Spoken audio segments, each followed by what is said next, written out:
Chapter 3 of Poppy Playtime is the most hyped but also most mysterious chapter in the game. But today I have lined up 3 of the biggest questions we have for Chapter 3, like the mysteries of Huggy Wuggy, what happened to the Poppy doll, and where is the prototype, to solve here today, starting with probably the most popular question: whatever happened to Huggy Wuggy? So in Chapter 1, we famously know that Huggy gets knocked down into a seemingly infinite pit where up until this point we literally never see him again. However, that's not to say he is completely vacant, as in Chapter 2, as I'm sure you already know, in water treatment, you can actually see some sort of remnants of blood and fur, suggesting Huggy Wuggy may have fell down into here and possibly even survived and walked away. Only issue is Huggy Wuggy actually never shows up in Chapter 2, and until this point, there's not much telling us to where he could have gone. So what happened to him? Well, the first question we need to ask is, who even is Huggy Wuggy? Well, in Chapter 1, of course, we randomly run into the blue beast himself, who is menacingly standing in front of us as we infiltrate the employees' rooms. But why was he here? Well, the running theory up until this point is that Huggy Wuggy was a security guard, mostly just because when listening to the VHS tape at the very start of the game, Leith Pierre, the head of innovation at Playtime Co, brags about the security system in the factory, saying this facility is full of hidden motion triggers which, once set off, will turn on the factory's emergency alarms and directly contact the authorities. And that's one of the more tame aspects of our security system. No spoilers, seemingly foreshadowing Huggy Wuggy showing up and attacking us later in the chapter.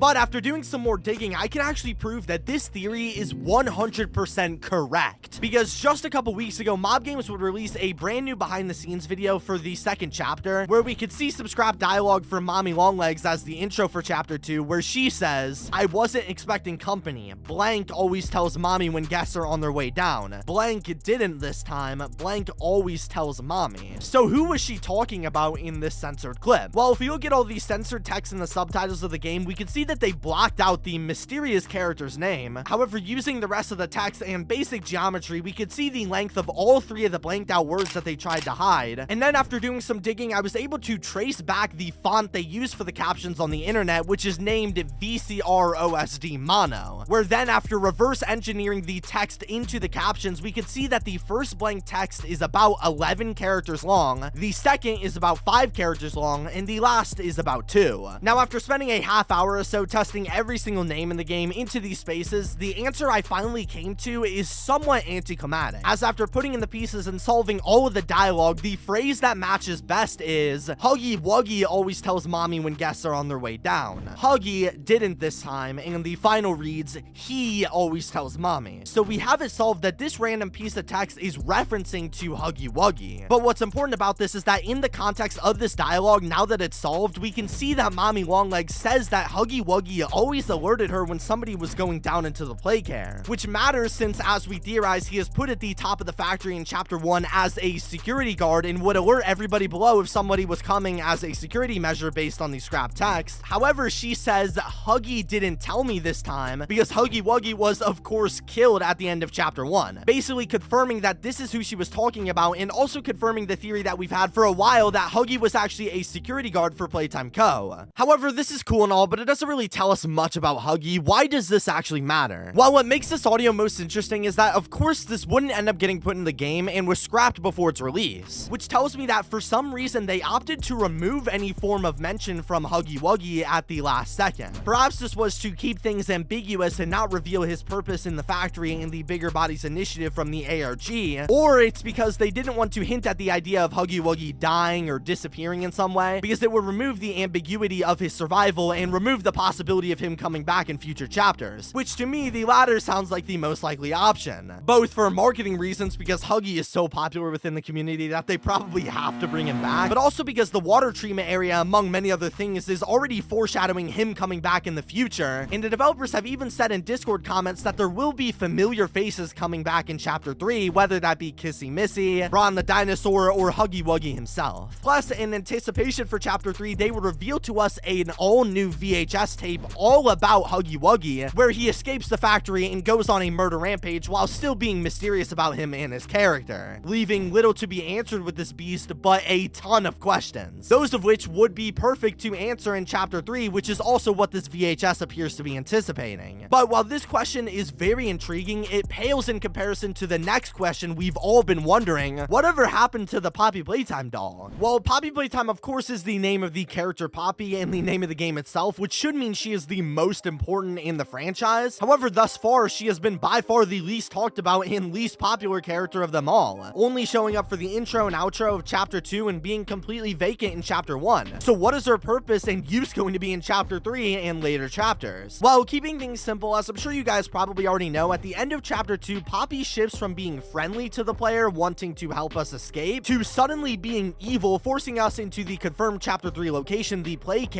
which is where the chapter ends, with us being knocked out from a train crash. Which, for starters, makes it easy to theorize that Poppy is probably not going to be the friendliest in Chapter 3. However, what's most important about Poppy is, of course, her name and what she is actually made out of, that of which being poppy flowers. As another big running theory up until this point is that if we look at our only official Chapter 3 trailer, in the thumbnail we could see that there's red gas throughout the set, which I and many others have thought is going to be used as some sort of gas to put children in the Playcare to sleep so that way they can be experimented on. And its red color has given me the impression that this could be some form of poppy gas or scent that causes this to happen. And I think I found something to confirm also that this theory is 100% true. See, when we go into Chapter 1's flower room, we open Poppy's case and she wakes up, and after a bunch of flashing, the screen goes black and she says, "You opened my case," in a happy and graceful way before the chapter ends. Now, this on the surface seems just like a natural transition into the second chapter. However, when Chapter 2 would end up releasing, we would wake up with Poppy out of her case completely with the door behind us randomly unlocked, suggesting that at least a little bit of time had passed in between Chapter 1 and Chapter 2. But more specifically, let's look at the Mommy Longlegs VHS tape that she plays before Chapter 2 begins. It of course shows us a few different shots of Mommy Longlegs as a toy. However, midway through, the clip gets interrupted by an image of Poppy who eventually tells us to wake up. Before then, the chapter starts where we of course wake up. And I don't think this is some sort of weird transition or effect for scare value or anything, but rather it's meant to be taken literally, as in she says wake up, because whenever we open her door for the first time in years during Chapter 1, the smell of the factory's red poppy flowers, the same ones supposedly used in the Chapter 3 teaser, were released onto the player, causing them to pass out, ending the chapter, until Poppy herself wakes us up, proving that Poppy's scent emitted from the doll alone is strong enough to cause the player to pass out, hence the way the chapter ends originally, and also hence the gas mask that we see inside of that very trailer, presumably as a game mechanic we will use inside of the Playcare. So inside of Chapter 3, in some way, either by Poppy herself or a different entity entirely, we will most likely have to be dealing with not just the many monsters who may lurk the factory, but also the substances inside of it that were used to put the children to sleep for experimentation and can very well be used on us. However, this brings us to the last and probably the deepest of all questions: who is the prototype and what is his purpose? So as you guys surely already know, the prototype is a barely seen character who we usually only hear about through word of mouth in the VHS or cassette tapes. However, we do actually get to see him once when he takes Mommy Longlegs into the back after we kill her. Now, his specific purpose is still currently unknown and up for speculation. However, I have a theory that would solve absolutely everything. So the prototype is described through his tapes in the game as extremely smart and incredibly dangerous to the employees due to his ability to create and destroy things in the factory. In fact, in the log 08502 hidden tape inside of Chapter 2, we hear a story about the prototype killing one of the employees, saying, "Once function returned to the camera, the room appeared to be empty. One surveillance specialist went in to confirm his absence. However, upon opening the door, she realized the prototype has hidden in one of the camera's blind spots. The prototype attempted to escape through the open door. However, another surveillance specialist was able to remotely relock the door. Despite the other specialist still being inside, one casualty occurred." So the prototype clearly did not have a great relationship with the employees, and for good reason considering he was being held prisoner. However, what does this mean for the actual game? Well, we know that the prototype was an early experiment being codenamed Experiment 1006, meaning there was probably 5 experiments before him and he was only the 6th one inside of the factory. And judging by the reaction, the employees in the factory did not like how smart he was, as after 100 or so more experiments, they would create HUGGY or Experiment 1170, who is described in their own words as the perfect experiment, as he was intelligent and useful like the prototype. However, unlike the prototype, HUGGY was labeled as obedient and willing to listen, being a happy medium of not so dumb that they are useless, but also not so smart that they realize they are trapped and try to escape. But the content continuity starts to kind of fold in here, as in Huggy Wuggy's Chapter 3 VHS tape, we end up seeing by some freak incident that Huggy Wuggy ended up escaping the factory, going on a complete rampage for no reason, not just killing employees, but attacking animals and just about anything that's alive with no real motive. But how could this happen if Huggy Wuggy was a perfect experiment who never tried to revolt? Well, you could argue that maybe this Huggy Wuggy is different than the one we see in Chapter 1, but this just isn't true,